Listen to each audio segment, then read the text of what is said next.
I'm here with my guy Nick, and we've just witnessed Arsenal beating Tottenham 2-1, put the smiles back on our faces after a very disappointing previous couple of results. Nick, tell us your initial thoughts about the game. Tottenham are scrubs, innit? Do you know what I'm saying? It was never in doubt, blood. You know what I'm saying? I said it was going to be 3-1. It was 2-1. It should have been like 4-1. And them man are dead, innit? Do you know what I'm saying? It's you know, at the end of the day, it was always going to happen. What more do you want from man, blood? Do you know what I'm saying? No, but you know what? Coming into the game, a lot of people expressed concern. We've not been in our best form. Tottenham coming off a couple of wins. Okay, Tamworth. But they did beat Liverpool in the Cup. Yeah. Some people were saying, you know, they're catching Arsenal at the right time. So there was a little bit of nervousness and anticipation. But I've got to say, I thought we started the game really well. That being said, we dominated the play, didn't get the goal, and then Tottenham go and score, and you think, oh, God, here we go.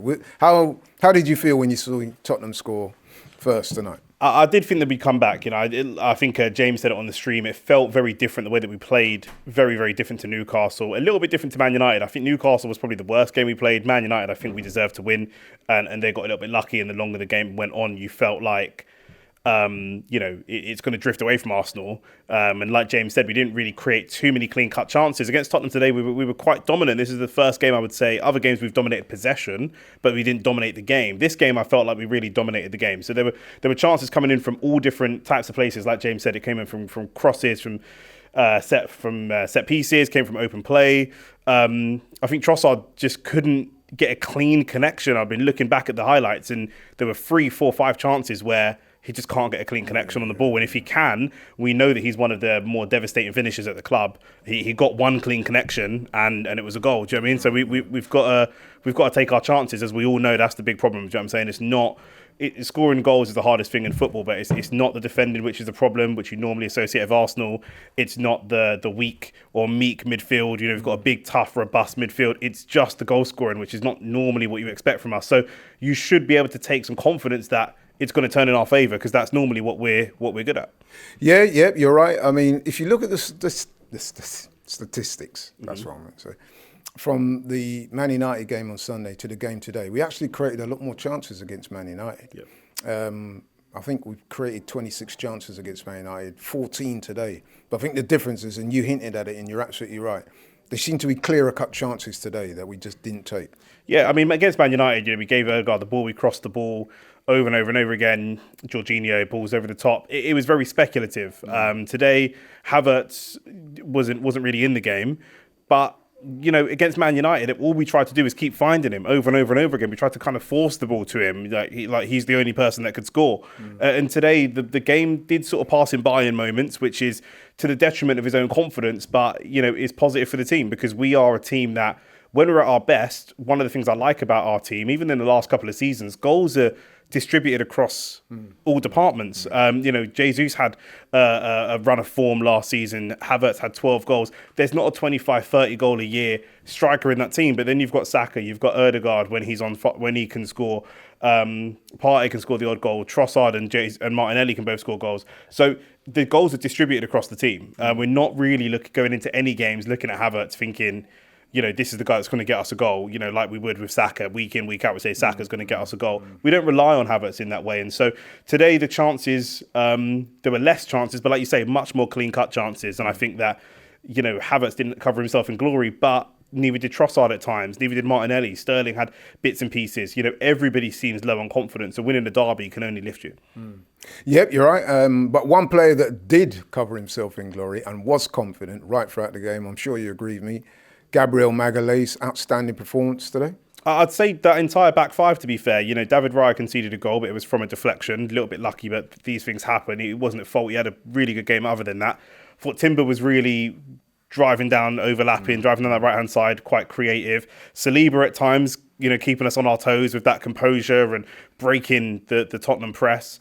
And Miles Lewis-Skelly getting stuck in for an 18-year-old and not showing any type of fear like he did against Calvin Phillips. And you know, he just looked so impressive. But obviously the star of the show was Gabriel, and that's he's coming up with goals. I said before, if you ask me now, there's lots of talk in the last couple of seasons. Oh, Real Madrid's going to go for Saliba. If we had to give up Saliba or Gabriel right now, it would be a really tough decision. It'd be really tough because don't go there, man. We can't give up none. We're not giving up either, of course. Do you know what I mean? But Saliba is the ball playing centre back. But I said on the stream, Gabriel is creative. He hits balls over the top and he can break the press. He's very physically strong. He's got a lot of intangible leadership in terms of he's going to go and get stuck in when people are trying to bully us, different things like that. He really symbolises this kind of rebuild from a team that could play some football but could probably get a bit rattled and bullied even in the Lacazette and Aubameyang days to the kind of, he really embodies what this team is now. 100%. I describe him as like a captain but without the armband. He's definitely one of the leaders of the team. Right, okay, so we got the win today, which is very welcome. So it's great from a perspective that you've beaten your deadly rivals, Tottenham. But perhaps even more importantly, it's 3 points in the quest to chase down Liverpool. How confident are you that we can keep this up and, really challenge for the title? Look, Liverpool dropped points 3 times this season in the league and we haven't capitalised. I think even in seasons gone by, Man City were dropping points and we often didn't capitalise in those moments. And that's what allowed the gap. We capitalised today. We do this 2 or 3 more times, we're ahead. It sounds ridiculous. We're only halfway through the season. Hearing the defeatist attitude is crazy. There's 38 games in a season. We only played 21. It's not Liverpool's divine right to win a title. It's not Man City's divine right to win a title. We've almost got a little bit comfortable. We go into seasons expecting to come second or third. And when we slip into second or third, we go, this is about where we are. And actually there's a long way to go. We're picking up points and gaining traction on Liverpool. To the best of my knowledge, Liverpool don't have any injuries. We've got our main 2, 3, 4 of our main players out. A couple of seasons ago when we really were cooking, that right-hand side was Saka and Ben White. They're both out. And then the cover for Ben White is Tomiyasu. He's out. So we've got a lot of players. Calafiori's, we didn't have a great transfer window. One of the players we bought in is out. So we've got a lot of injuries and still we're gaining on Liverpool. So, like somebody said, they've dropped points 4 times in the last month. We only need them to drop points. We'll probably drop points as well. Don't get me wrong. We're not going to be perfect, but what's the gap between us? 4 points. They've got a game in hand. If they go and draw that game, it's 5 points with 17 games left to go. Of course it's doable. And for us to get through this period, yes, we're out of the 2 cups. I understand that, but for us to get through this period, one cup. Well, I mean, we're not scoring 3 at St James's Park, but you never know. But for us to be out of a cup, I understand that's difficult, but there's a lot of football to play, and we'll have players coming back. We should be confident, or if you're not confident, we should be supporting. That's our job, to support as much as possible to the end. No, I like that. And you talk about confidence and going forward. Big game at the Emirates this weekend against arguably an even better team than Tottenham. Aston Villa come to town. Are you confident that we can, maintain our good play today, score some goals, and get the win? Yes, I still think that we're a team that's dangerous. I still think, we look at Aston Villa, they're a really, really good team with a really good coach, and what they're doing is amazing. They've just brought in the striker. They've got 2 great strikers. They brought in a third, which is obviously frustrating for us. But, we're a team where goals can come from anywhere. Do you know what I mean? As much as the negative is, like I say, we don't have a dedicated goal scorer, but we have goals that can come from anywhere. And that's, we should be confident going into every game, especially at home.